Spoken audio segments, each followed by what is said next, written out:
रामकृष्ण हरी. 2-4 दिवसापासून एक मुद्दा चर्चेमध्ये आहे की तुकोबरायांचं वैकुंठ गमन की मृत्यू. बऱ्याच लोकांचं म्हणणं आहे की तुकोबरायांचा मृत्यू झाला. मग नेमका काय झालं? तुकोबरायांचं वैकुंठ गमन झालं का मृत्यू झाला? तर याचं उत्तर म्हणजे प्रत्येकाला जर सरळ जर उत्तर सांगायचं झालं तर तुकोबरा हे सदेह वैकुंठाला गेलेच, याच्यामध्ये काय नाही, शंका नाही. का शंका घ्यायची गरज नाही? अहो, आपली उंची किती, आपली बुद्धी किती, आपण तुकोबरायाचा विचार करायला लागलो.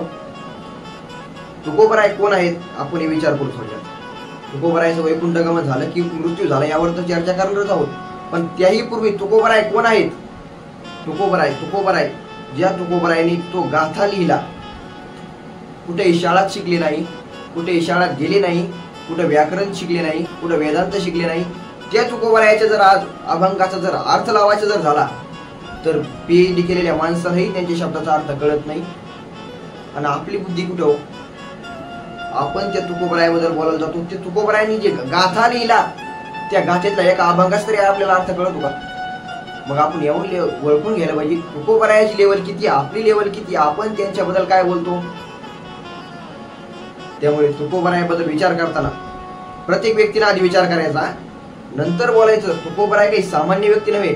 तुकोबराय जरी तुमच्या आमच्यासारखे दिसत असले तरी ते सामान्य नव्हे, ते अलौकिक आहे, भगवंताचाच अवतार आहे. तुकोबरायाचं वर्णन करताना सांगतात की तुकोबराय आणि परमात्मा, पंढरीश परमात्मा भिन्न नव्हे, ते अभिन्न आहे, एकच आहे. फक्त काय केलं तर जगाचा उद्धार करण्यासाठी त्या विष्णूनेच तुकोबरायाचा अवतार धारण करून आला.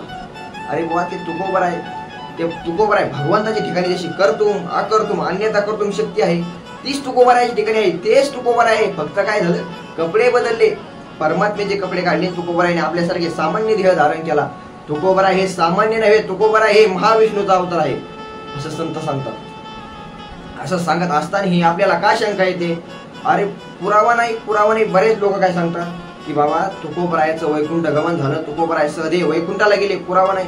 अरे त्यांच्या सोबत असणारे ज्यावेळी समकालीन संत झालेले निळोबराय, त्या निळोबरायांनी आपल्या गाथीमध्ये लिहून ठेवलं की तुकोबरायांचा वैकुंठ गमनच झालं, तुकोबरायांचा मृत्यू झाला नाही. तुकोबराय सदेह घेऊन, आपला मानव देह घेऊन निज धामा गेले. निळोबराय सांगतात बरं का, निळोबरायाचे शब्द आहे का, देह म्हणले नाही. देह म्हणले असे तुम्ही त्याच्यातही प्रकार केले असते, पण तुकोबराय काय सांगतात, निळोबराय सांगतात मानव देह घेऊन तुकोबराय वैकुंठाला गेले. असे प्रमाण असतानाही अहो इतकंच नव्हे, आपल्याला तुकोबरायाचं वैकुंठ गमन मान्य नाही, पण इंग्रजांनी संभाजीनगरमध्ये त्या ठिकाणी इंग्रजांनी तुकोबरायाचं वैकुंठ गमन झालं म्हणून असा काय लेख लिहून ठेवला आहे. इंग्रजांना तुकोबरायाचं वैकुंठ गमन मान्य आहे, पण आम्हाला नाही. किती शोकांतिक गोष्ट. महाराष्ट्रात जन्माला येऊनही जर तुकोबराय, तुम्ही सामान्य विचार करा ना, तुम्ही आपल्यासारखं बघू नका तुकोबरायाला. आपण काय आहोत? आपण हे सामान्य जीव आहोत. जे आपल्यासाठी नियम आहेत ते नियम तुकोबरायासाठी नाही. हे कधी संत चरित्राचा विचार करत असताना माणसाने कधी कायम लक्षात ठेवायचं, संतांचं भगवंताचं चरित्र हे आपल्यासारखं सामान्य नव्हे, ते अलौकिक असतं, दिव्य चरित्र असतं. तुकोबरायाला प्रत्येक ठिकाणी ज्या ठिकाणी आपण तुकोबरायाचं जर चरित्र जर अभ्यास केला, तुकोबरायाच्या गाथ्याचं जर चिंतन केलं, अहो ज्या ठिकाणी तुकोबरायाला दुःखाचे प्रसंग आले त्या ठिकाणी पांडुरंग परमात्मा धावून आला. मग या गोष्टीचा विचार करावा. ज्या वेळेस तुकोबरायांचा खून करण्यासाठी लोक येतात, तो पांडुरंग परमात्मा कुठे झोपला असेल का? इतके आपल्याला सामान्य बुद्धी असून इतके आपण मूर्ख आहोत, हेही कळत नाही. हेही इतके मूर्ख आहोत, आपण मूर्ख आहोत हेही कळत नाही मूर्खांना. त्यामुळे तुकोबरायाचं वैकुंठ गमनच झालं, आणि ते पण सदेह वैकुंठाला गेले. हे सर्व संतांनी पुरावे दिलेले आहेत. मग तुम्ही म्हणता की बाबा वैकुंठाला जर जायचं म्हणलं तर काय लागतं? दिव्य शरीर लागतं. दिव्य शरीर असल्याशिवाय वैकुंठाला जाता येत नाही.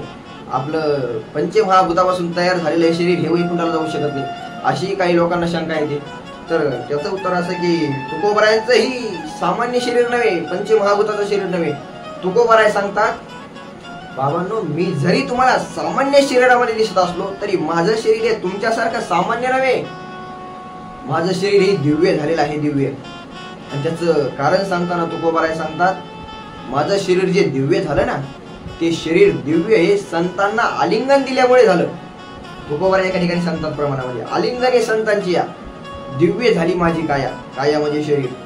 संतांना मी आलिंगन दिलं आणि त्या आलिंगनाद्वारा, आलिंगनामार्फत त्या आलिंगनाचं जर फळ जर काय मिळालं असेल तर दिव्य झाली माझी काया. माझं शरीर हे दिव्य झालं.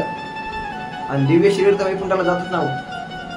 वैकुंठाला जाण्यासाठी जर दिव्य शरीर लागतं, अशी जर काही विद्वानाची जर शंका असेल तर तुकोबारायचं शरीर हे दिव्यच होतं, याच्या शंका नाही. कारण तुकोबारायने स्वतः सांगितलं, आलिंगने संतांची या दिव्य झाली माझी काया.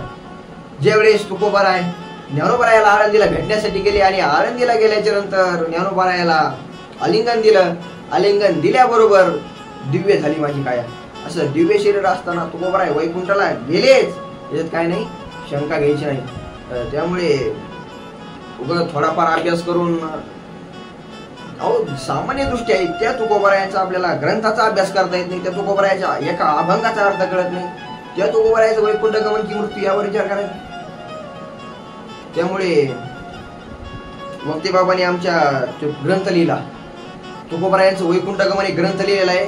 कोणाला जर शंका येत असेल तर तो ग्रंथाचा तुम्ही अभ्यास करा, तुमची शंका दूर होऊन जाईल. आता व्हिडिओ मोठा व्हायला लागला, त्यामुळे मी तुम्हाला थोडक्यात माहिती दिली.